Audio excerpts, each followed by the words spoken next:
સંધાન all Gujarat integrated classroom. સેટેલાઇટના માધ્યમથી જોડતી કડી એટલે સંધાન.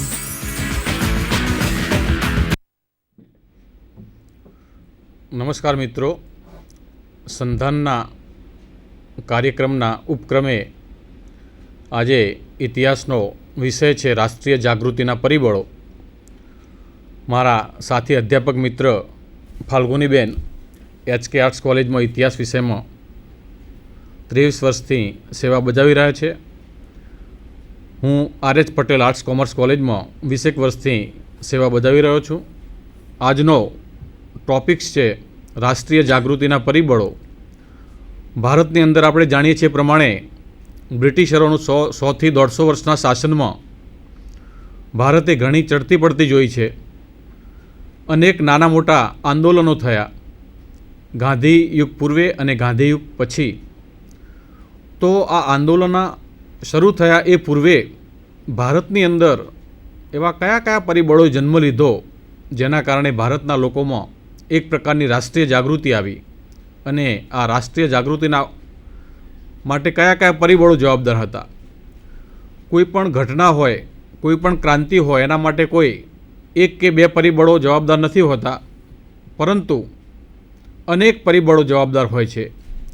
એ ન્યાયે રાષ્ટ્રીય જાગૃતિ માટે પણ કોઈ એક બે પરિબળો નહીં, પરંતુ અનેક પરિબળો જવાબદાર હતા.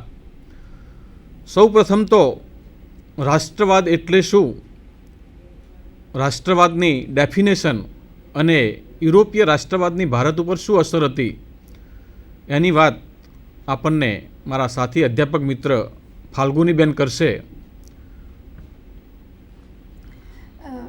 બાબુભાઈ, તમે જે વાત કરી ભૂમિકા બાંધી, રાષ્ટ્રવાદ ભારતમાં કેવી રીતે આવ્યો, અથવા તો જ્યારે આપણે ભારતના સંદર્ભમાં એક શબ્દ વાપરીએ છીએ કે રાષ્ટ્રવાદ, રાષ્ટ્રીય જાગૃતિ, અને જેને કારણે ભારતમાં આઝાદીની ચળવળ ચાલી. ગાંધીજી તો 1920 પછી એક રીતે સક્રિય બન્યા ભારતના રાજકારણમાં. દક્ષિણ આફ્રિકામાં હતા પણ ભારતમાં, અને એ સિવાય 1885થી આપણે એમ શરૂ કરીએ કે કોંગ્રેસની સ્થાપના થઈ ત્યારથી ભારતમાં રાષ્ટ્રીય આંદોલનની એક વિધિસરની શરૂઆત થઈ ગણાય.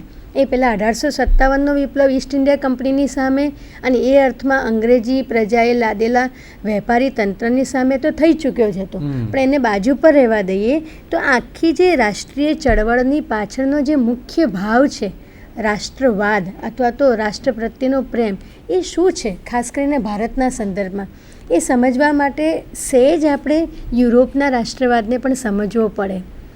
19મી સદી એ યુરોપના સંદર્ભમાં રાષ્ટ્રવાદની સદી તરીકે આપણે ઓળખી શકીએ. અગેન યુરોપમાં પણ રાષ્ટ્રવાદની સદી અથવા તો રાષ્ટ્રવાદ કેવી રીતે ઉદ્ભવ્યો એને સમજતા પહેલાં રાષ્ટ્રવાદ એટલે શું એને સમજવો બહુ જરૂરી છે. જ્યારે આપણે ભારતના સંદર્ભમાં બાબુભાઈ રાષ્ટ્રવાદ એવો શબ્દ વાપરીએ છીએ ત્યારે આપણે ખાસ સમજી લેવું જોઈએ કે આધુનિક સમયમાં જે યુરોપમાંથી આવેલો અને ભારતમાં અંગ્રેજી શાસન સ્થપાયા પછી, ખાસ કરીને બ્રિટિશ શાસન સ્થપાયા પછી જે રાષ્ટ્રવાદ શબ્દનો આપણે પ્રયોગ કરીએ છીએ એની આ સમજણ છે. એનો અર્થ એ નથી કે ભારતમાં રાષ્ટ્રવાદ નામનો કોઈક વિભાવના અથવા તો એવો ભાવ અથવા તો એવી એ પ્રકારની લાગણી ભારત જેને આપણે ઓળખીએ છીએ ભૌગોલિક રીતે એના કોઈ પ્રદેશોમાં હતી જ નહીં. હું તમને કહું કે સંસ્કૃતના વિદ્વાનો જાણે છે કે યજુર્વેદમાં જેને વૈદિક રાષ્ટ્રગાન તરીકે ઓળખવામાં આવે છે એવો રાષ્ટ્રવાદની ભાવનાને મૂર્તિમંત કરતો એવો શ્લોક ઓલરેડી છે જ. એટલે ભારતમાં રાષ્ટ્રવાદનો ખ્યાલ તો હતો જ કે રાષ્ટ્રવાદ એટલે સાદી સીધી ભાષામાં રાષ્ટ્ર પ્રત્યેનો પ્રેમ, પોતાના વારસા પ્રત્યેનો, પોતાની સંસ્કૃતિ પ્રત્યેનો. અહીંયા સંસ્કૃતિ શબ્દ વાપરીએ એટલે રીત રિવાજો, રહેણીકરણી, ધર્મને લગતી માન્યતાઓ, પોશાકો, ભૌગોલિક પરિવેશના આધારે જે ઘડતર થયું હોય પ્રજાનું, એ પ્રજાની પોતાની ઓળખ વિશેનું ગૌરવ, એને આપણે કહીએ રાષ્ટ્રવાદ. એ દરેક પ્રજાની પોતાની એક ઓળખ ઊભી થાય છે, એક આઈડેન્ટિટી હોય છે કે અમે એટલે કોણ. અમે ઇટાલિયનો, અમે ભારતીયો, અમે શ્રીલંકનો, અમે તમિલો, અમે આ દેશના, અમે પોલેન્ડના, અમે ફિનલેન્ડના. આ જે એક પ્રજા તરીકેની ઓળખ ઊભી થાય છે એ ઓળખ પ્રત્યેનું ગૌરવ. અને આ જે ગૌરવ છે એ વારસામાંથી મોટે ભાગે આવે છે. રાજકીય ઐક્યમાંથી આવે છે. જ્યારે એક પ્રજા, એક સમૂહ પ્રજાનો લાંબા સમય સુધી એક જ પ્રકારની કાયદો અને વ્યવસ્થાના અને વહીવટીતંત્રના નીચે કામ કરતી હોય, એક સમાન વહીવટીતંત્ર હેઠળ કામ કરતું હોય, ત્યારે એ પ્રજામાં એક પ્રકારનો ઐક્યનો ભાવ ઊભો થાય છે. કારણ કે એમને વહીવટીતંત્રથી થતા લાભો પણ સરખા મળે છે અને વહીવટીતંત્રથી થતી એમને મુશ્કેલીઓ પડતી હોય, એમને વહીવટીતંત્ર દ્વારા શોષણ થતું લાગતું હોય, તો શોષણનો સામનો પણ એ બધા પ્રજાના સમૂહે એક સરખી રીતે કરવો પડે છે. તો આ સંદર્ભમાં રાષ્ટ્રવાદને આપણે જોઈએ છીએ. રાષ્ટ્રવાદની જ્યારે વાત કરીએ ત્યારે એક વાત બીજી પણ સમજવી જોઈએ. આ રાષ્ટ્રવાદની લાક્ષણિકતા છે, આ ભાવનાની, આ વાદની, આ વિચારની, કે જ્યારે કોઈ એક પ્રજામાં રાષ્ટ્રવાદનો ખ્યાલ આવે છે, રાષ્ટ્ર પ્રત્યેનો પ્રેમ જાગે છે, ત્યારે સમજી લેવું જોઈએ કે હંમેશા એ પોતાની સંસ્કૃતિ પ્રત્યે, પોતાના વારસા પ્રત્યે, પોતાના ભૂમિ અને પોતાના સંસ્કારોના મૂળિયા પ્રત્યે હંમેશા ગૌરવ અને માનનો ભાવ જગાડે છે અને એ જ એમનામાં આત્મવિશ્વાસ લાવે છે. આ જ આત્મવિશ્વાસ બાબુભાઈ એમને સ્વરાજ્યની ઝંખના જગાડે છે. કારણ કે એમને એવું લાગે છે કે આ અમારી પ્રજા, અમારી સંસ્કૃતિ અને આ બીજાઓ છે, અધર છે, ફોરેનર્સ છે, વિદેશી છે, માટે અમારા રાજ્ય ઉપર, અમારા દેશ ઉપર, અમારા પ્રદેશ ઉપર, અમારી સંસ્કૃતિ ઉપર આ બીજી સંસ્કૃતિનું, બીજા લોકોનું, બીજી પ્રજાનું રાજ્ય અમને જોઈએ નહીં. આ છે રાષ્ટ્રવાદનો મૂળ ખ્યાલ. એ જુદા જુદા સંદર્ભમાં બીજી અનેક સંસ્કૃતિઓમાં પણ જોવા મળતો હશે. મેં તમને કીધું એમ ભારતમાં પણ જોવા મળતો હતો. પણ આપણે જે રાષ્ટ્રવાદની વાત કરી રહ્યા છીએ ને જ્યારે આપણે આ શબ્દ બોલીએ છીએ, ખાસ કરીને આઝાદીની ચળવળના સંદર્ભમાં, કે આ આઝાદીની ચળવળ પાછળનો જે મૂળ ખ્યાલ છે, રાષ્ટ્રીય જાગૃતિ, રાષ્ટ્રીય ચેતના, રાષ્ટ્રવાદ, આ જે ભાવનાની આપણે જે આ શબ્દો વાપરીએ છીએ, એ શબ્દ અને એ શબ્દ પાછળનો ભાવ અને વિભાવના યુરોપમાંથી આપણે લીધેલા છે. અને એટલે યુરોપના રાષ્ટ્રવાદને સહેજ ટૂંકમાં સમજી લેવો પડે કે 19મી સદીમાં યુરોપ નાના નાના ભાગોમાં વહેંચાયેલું હતું.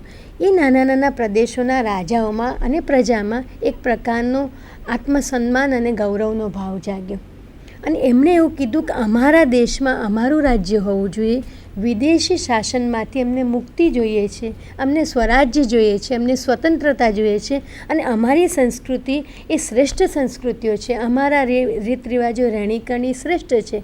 આ વાત આવી અને એને પરિણામે આઝાદીની ચળવળો ચાલી, સ્વતંત્રતા પ્રાપ્ત કરવાની ચળવળો ચાલી. યુરોપના ઇતિહાસની ડિટેલમાં નહીં જઈએ કારણ કે અત્યારે એ આપણો વિષય નથી. પણ રાષ્ટ્રવાદને સમજવામાં એ બહુ જ જરૂરી છે. ઇટાલીમાં એકીકરણની ચળવળ ચાલી, જર્મનીમાં એકીકરણની ચળવળ ચાલી અને જર્મની એક બન્યું. શરૂઆતમાં જુઓ તમે બાબુભાઈ, રાષ્ટ્રવાદને સમજવામાં અને ભારતના રાષ્ટ્રવાદને સમજવામાં, ઇનફેક્ટ ભારતના રાષ્ટ્રવાદમાંથી ઊભા થનારા આજના જે પ્રશ્નો છે એને સમજવામાં પણ આ મૂળ વિચાર જ્યાંથી આપણે લીધો છે એ વિચારને સમજવો બહુ જરૂરી છે. કે યુરોપમાં ઇટાલીનું એકીકરણ થયું શરૂઆતમાં, જર્મનીનું એકીકરણ થયું. તમે પોલેન્ડ જુઓ, તુર્કી શાસન સામે બાલ્કનની જે પ્રજાઓએ જે સ્વતંત્રતાની ઝુંબેશ ચલાવી, આ બધાના મૂળમાં રાષ્ટ્રવાદની ભાવના રહેલી હતી. રાષ્ટ્રવાદની વિભાવના, પ્રેમ રહેલો હતો કે શહીદી અને બલિદાનની ઝંખના રહેલી હતી. એ જ વિચાર આપણે ત્યાં આવ્યો બ્રિટિશ શાસનને કારણે. ભારતે બેઠો એનો એ જ વિચાર લીધો ને એટલે જ કેટલાક બ્રિટિશરો એમ કહેતા હતા કે ભારતમાં તો રાષ્ટ્રવાદની ભાવના જ નથી, આમાં તો રાષ્ટ્ર જેવું કંઈ છે જ નહીં. ખરેખર વાત એમ નથી, કારણ કે ભારતમાં રાષ્ટ્રવાદનો ખ્યાલ અથવા ભારત એક રાષ્ટ્ર છે, એક એના મૂળિયા એક રીતે જોડાયેલા છે. એ ઉપર છેલ્લી રીતે તમે જોવા જાઓ તો ભૌગોલિક પરિસ્થિતિઓ જુદી છે, મોટો દેશ છે, પોશાકમાં, ભાષામાં, ધર્મમાં પુષ્કળ વૈવિધ્ય તમને જોવા મળે છે. એટલે ઉપર છેલ્લી રીતે અંગ્રેજોને કે બીજાઓને એવું લાગ્યું હોય કે આ દેશમાં તો રાષ્ટ્રવાદની કેવી વિભાવના છે જ નહીં, રાષ્ટ્રવાદનો ખ્યાલ જ નથી. અમે આવ્યા બ્રિટિશર્સ અને અંગ્રેજી શાસનને કારણે ભારતમાં રાષ્ટ્રવાદનો ખ્યાલ આવ્યો છે. પણ એમ કેવું ઉચિત નહીં કહેવાય, કારણ કે અંગ્રેજો આવ્યા અને પછી વાહન વ્યવહાર અને સંદેશા વ્યવહારની સાધન સગવડો આવે, ઔદ્યોગિક ક્રાંતિ આવી, વિજ્ઞાન અને ટેકનોલોજી આવી 19મી અને 20મી સદીમાં. પછી એના પ્રચાર અને પ્રસારને કારણે ભૌગોલિક રીતે જે પ્રદેશો હતા એકબીજાથી નજીક આવ્યા અને એકબીજા પ્રત્યેનું આદાન પ્રદાન વધ્યું. પણ એ પહેલાં પણ તમે ભારતના સાહિત્ય જુઓ, ભારતના મૂલ્યો પાછળની મૂળ વિભાવના જુઓ, સામાજિક સંસ્થાઓ જોઈએ, પછી લગ્ન હોય કે કુટુંબ વ્યવસ્થા હોય કે ધર્મ અંગેના મૂળભૂત ખ્યાલો અથવા તો ધર્મ અંગેની આસ્થાના ખ્યાલો હોય, એ તમામના મૂળમાં તમે જુઓ ને તો તમને એવું લાગે કે આ પ્રદેશની જુદી જુદી પ્રદેશની પ્રજાઓનો ભલે ભાષા, ધર્મ, રહેણીકરણી, રીત રિવાજો જુદા છે, પણ એના અંદરના મૂળિયા જે છે એ એક સરખા રહેલા છે. એ અર્થમાં આપણે યુરોપમાંથી બ્રિટિશ સમયે આપણે રાષ્ટ્રવાદને લીધો અને ધીમે ધીમે આઝાદીની ચળવળ તરફ પ્રયાણ કર્યું.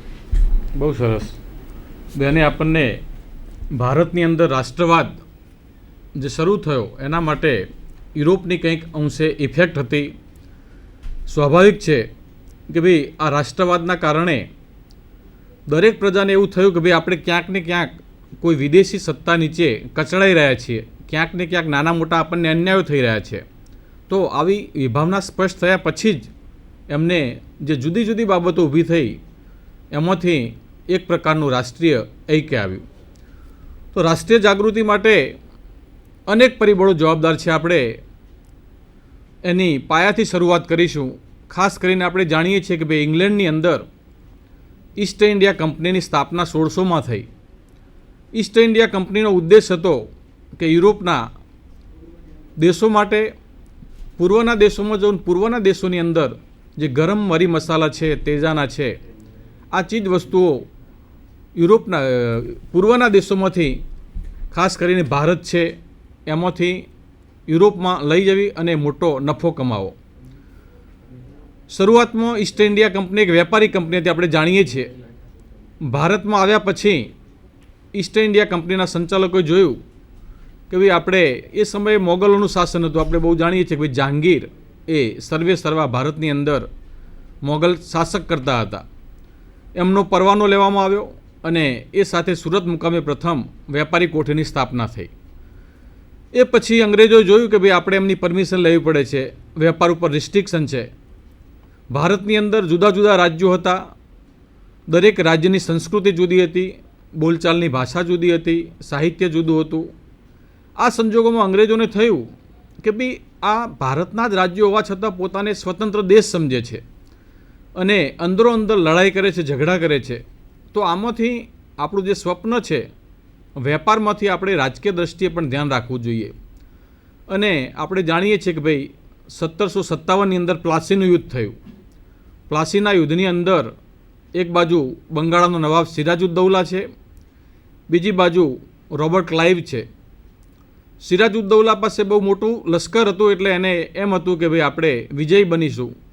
પણ અહીંયા આપણે જાણીએ છીએ પ્રમાણે આ યુદ્ધની અંદર જે રિઝલ્ટ આવ્યું તે સિરાજ ઉદ્દૌલાના લશ્કરની દ્રષ્ટિએ ખરેખર એનો વિજય થવો જોઈએ, પણ એ વિજય બ્રિટિશ મુત્સદ્દીગીરીનો થયો. ક્લાઇવે અનેક નાના મોટા કાવતરાઓ કરીને યુદ્ધ શરૂ થાય પહેલાં જ યુદ્ધ જીતી લીધું એવું કહીએ તો ખોટું નહીં ગણાય, કારણ કે એનો જે સેનાપતિ મીર જાફર છે એને ફોડી નાખે છે. અને યુદ્ધ શરૂ થયું ત્યારે મીર જાફર પોતાના લશ્કર સાથે એ અંગ્રેજ લશ્કરમાં ભળી જાય છે. લશ્કરમાં નાસભાગ મચી જાય છે. આપણે જાણીએ છીએ પ્રમાણે યુદ્ધની અંદર સિરાજુદ્દૌલાનો પરાજય થયો. તો 1757ના યુદ્ધથી જ અંગ્રેજ શાસનનો પાયો નંખાયો. એ પછી બક્સરનું યુદ્ધ જોઈએ આપણે, વોરન હેસ્ટિંગ હોય, લોર્ડ હેસ્ટિંગ્સ હોય કે પછી ખાલસા નીતિનો જે અખત્યાર કરે છે ડેલહાઉસી હોય, દરેકે દરેક ગવર્નર જનરલોએ ભારતીયો પ્રત્યે એક એવી નીતિ અપનાવી રાજકીય અન્યાયોની કે જેના કારણે ભારતીયોની ફિલિંગ્સ થયું કે ભાઈ આપણે એક વિદેશી સત્તા નીચે કચડાઈ રહ્યા છીએ અને આ વિદેશી સત્તા નીચે ત્યારે જ આપણે મુક્ત થઈ શકીએ કે જ્યારે આપણામાં એક પ્રકારની ભાવના જાગે અને આપણે બધા એક થઈએ. તો આ રાજકીય જે અન્યાયો હતા એને પણ આપણને આઝાદી માટે એક પ્રેરક પરિબળ પૂરું પાડ્યું એવું કહીએ તો ખોટું ગણાશે નહીં. એ સિવાય આપણે જાણીએ છીએ કે ભાઈ ધીમે ધીમે મોટાભાગના તમામ રાજ્યો બ્રિટિશરોના હાથ નીચે આવી ગયા, બ્રિટિશ શાસન પ્રણાલી નીચે આવી ગયા. અત્યાર સુધી નાના નાના રાજ્યોમાં સમગ્ર ભારત વિભાજિત હતું. હવે બ્રિટિશ શાસનની જે ન્યાયતંત્ર હોય, એનું વહીવટી તંત્ર હોય, એનું શાસનતંત્ર હોય, એ સમગ્ર દેશની અંદર એક સમાન શરૂ થઈ ગયું. એક સમાન કાયદાની શરૂઆત થઈ ગઈ, એક સમાન ન્યાયતંત્ર શરૂ થઈ ગયું. એ પછી સામાન્ય માણસ હોય, શ્રીમંત માણસ હોય, જાગીરદાર હોય, જમીનદાર હોય, તો દરેકને સરખા કાયદાનું પાલન કરવું પડતું.